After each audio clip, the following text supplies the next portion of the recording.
This is Newhaven, a former cattle station that lies about 4 hours' drive northwest of Alice Springs in the Northern Territory.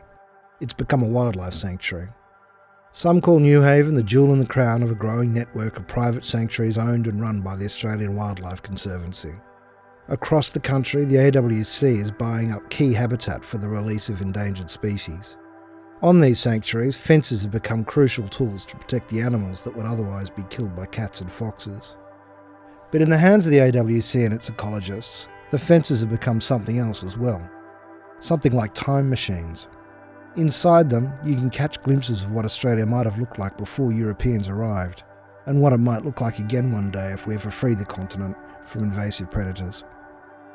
Within these safe havens, we see a really drastic transformation in the landscape with the introduction of native mammals. We see a restoration of the burrowing and digging processes that these animals do as they're going about their lives. And that in turn improves the infiltration of water into soil. Bilbies create these little pits, they're kind of conical pits, which create the perfect microclimate for seeds to germinate. So we see an improvement in the germination of some plant species.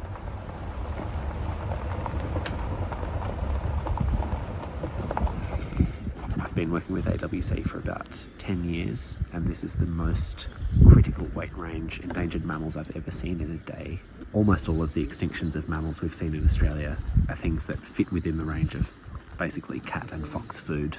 So between about this big and about this big, we've had close encounters with marla down near the camp.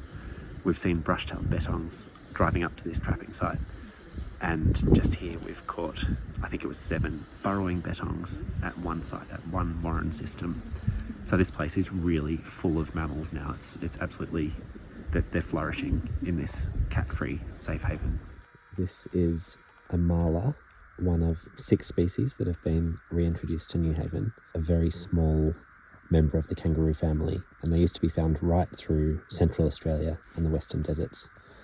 They went completely extinct on the mainland about 30 years ago, and now we've been able to restore them back into this safe haven where cats and foxes have been eradicated.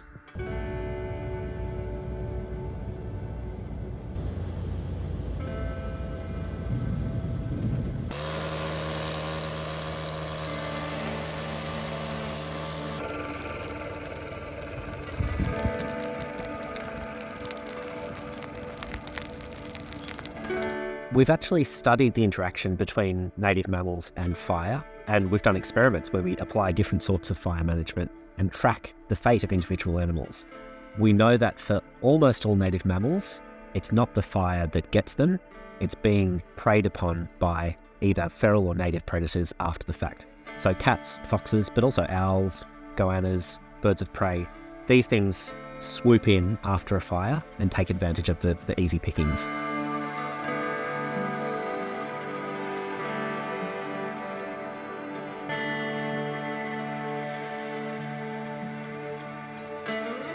There are species that survive now only because of these safe havens. So, this network of sanctuaries is critical to stop any further mammal extinctions in their tracks. In the longer run, we need solutions that operate at a bigger scale. It would be great if we didn't need fences to save these animals from extinction. For the time being, it's the best solution we've got.